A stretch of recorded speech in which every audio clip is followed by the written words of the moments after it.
हम इस वीडियो में देखेंगे कि assets and equal to liability plus capital plus profit minus losses होता है। ठीक है, ये रूल्स है रूल्स। बट इसमें असेट का रूल क्या कहता है, अगर इंक्रीज हो रहा है असेट, अगर इंक्रीज हो रहा है तो वो क्या करते हैं, हम प्लस करते हैं यानी डेबिट साइड लिखते हैं। और अगर डिक्रीज हो रहा है, ठीक है, असेट अगर डिक्रीज हो रहा है तो वो क्रेडिट साइड होता है और माइनस कर देते हैं। ये रूल्स भी आपको बाय हार्ट लिखने हैं कॉपी में और याद भी करने हैं। सेम लायबिलिटी अगर डिक्रीज हो रही है तो डेबिट साइड और इंक्रीज हो रही है तो क्रेडिट साइड। इसके उल्टे होता है, कैपिटल और असेट उल्टा होता है। लायबिलिटी और असेट उल्टे में होता है और कैपिटल भी सेम, असेट एंड कैपिटल का भी उल्टा रूल होता है। कैपिटल अगर इंक्रीज हो रहा है तो प्लस और डिक्रीज हो रहा है तो माइनस। एक्सपेंसेस अगर इंक्रीज हो रहे हैं तो डेबिट साइड और डिक्रीज हो रहे हैं तो लेस माइनस साइड। फिर रेवेन्यूज अगर इंक्रीज हो रही है तो प्लस और डेबिट डिक्रीज हो रही है रेवेन्यू तो माइनस। ठीक है, अब इसका इलस्ट्रेशन नंबर 4 देख लेते हैं। इसमें आपको क्या करना है, on which side will be increase in the following account be recorded, also mention the nature of account on the basis of a modern classification of accounting. आपको मॉडर्न क्लासिफिकेशन अकाउंटिंग के मुताबिक करना है। बिल्डिंग अकाउंट, बिल्डिंग क्या है, asset है। Okay, purchase क्या है, आपका नॉमिनल अकाउंट है। रेंट रिसीव्ड नॉमिनल अकाउंट है, इनकम है। डेटर्स क्या है, पर्सनल अकाउंट है। क्रेडिटर्स पर्सनल अकाउंट है। कैरेजेस इनवर्ड नॉमिनल अकाउंट है। इंटरेस्ट पेबल अकाउंट आपका क्या है, payable account. Interest payable account यानी पेमेंट करना है। ठीक है, वो क्या है, आपको इसमें असेट एक्सपेंसेस लायबिलिटी इस तरफ बताना है। ठीक है, तो ये क्या आ जाएगा आपका इंटरेस्ट पेबल अकाउंट, एक तरह की आपकी लायबिलिटी है। ओके, अब बिल्डिंग असेट है, असेट यानी क्या आएगा, डेबिट। परचेस एक्सपेंसेस है तो क्रेडिट, ये आ जाएगा डेबिट। रेंट रिसीव्ड इनकम है तो क्रेडिट।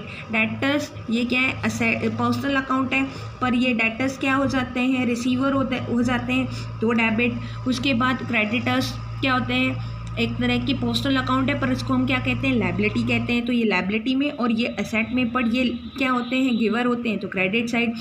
कैरेजेस इनवर्ड एक्सपेंसेस हैं तो डेबिट साइड। इंटरेस्ट पेबल यानी लायबिलिटी है तो लायबिलिटी किस साइड आती है, लायबिलिटी क्या हुई है, इंक्रीज हुई है तो क्रेडिट। अक्कर्ड कमीशन अभी अक्कर्ड होने वाली है तो असेट है तो डेबिट साइड। नेक्स्ट ये क्या है, अभिषेक प्रोप्राइटर कैपिटल अकाउंट है तो क्रेडिट। कैश अकाउंट इंक्रीज होता है मतलब असेट है तो डेबिट। बिल्स पेबल ये लायबिलिटी है, इंक्रीज हुई है तो क्रेडिट। बिल्स रिसीवेबल असेट है, अगर असेट इंक्रीज हुई है तो डेबिट है। देखिए आपको इस तरह से ये मेंशन करना है कि डेबिट क्रेडिट रूल्स कैसे लिखा जाता है। ओके, अब नेक्स्ट है आपका इलस्ट्रेशन नंबर 6 देख लेते हैं कि कैसे इसको मैनेज करना है और इंक्रीज डिक्रीज कैसे डेबिट क्रेडिट रूल्स लिखा जाता है।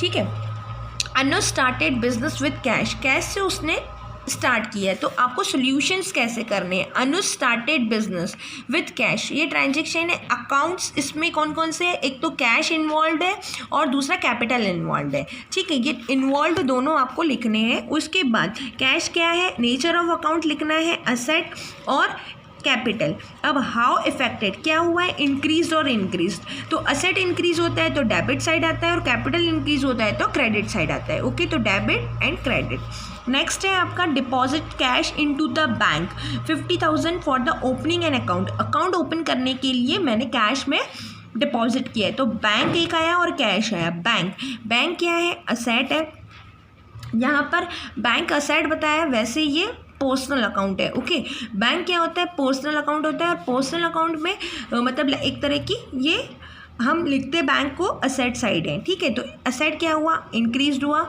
ये आपको किस तरह से बताना है, जो क्लासिफिकेशन अपना मॉडर्न है उसके अकॉर्डिंग। इंक्रीज हुआ बैंक में और कैश क्या हुआ, डिक्रीज हुआ तो डिक्रीज हुआ तो क्रेडिट साइड।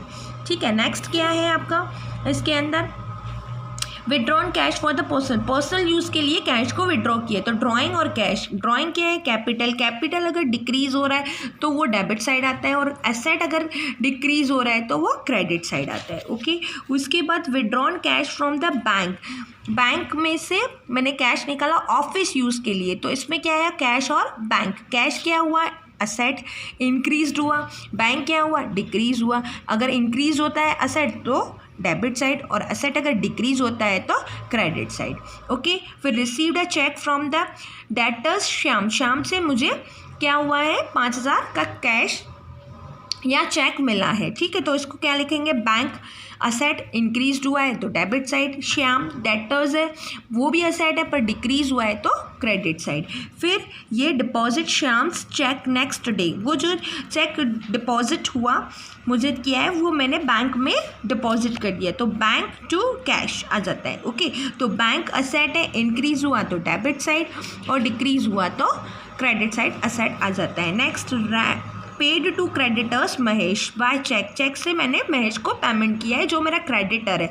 महेश क्या है? क्रेडिटर, यानी लायबिलिटी क्या हुई? डिक्रीज हुई तो debit side.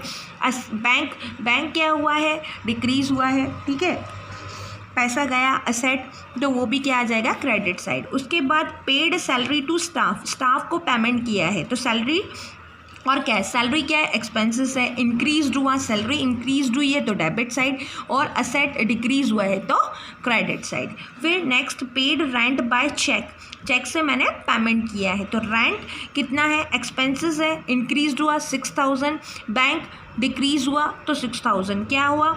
Asset credit side. Okay, फिर पेड इंटरेस्ट ऑन लोन पर इंटरेस्ट पेमेंट किए, तो इंटरेस्ट और कैश इन्वॉल्व हुआ है तुम्हारा। ठीक है, उसके बाद एक्सपेंसेस कितना आया है तुम्हारा? इंक्रीज हुआ है तो डेबिट साइड, और असेट डिक्रीज हुई है तो क्रेडिट साइड।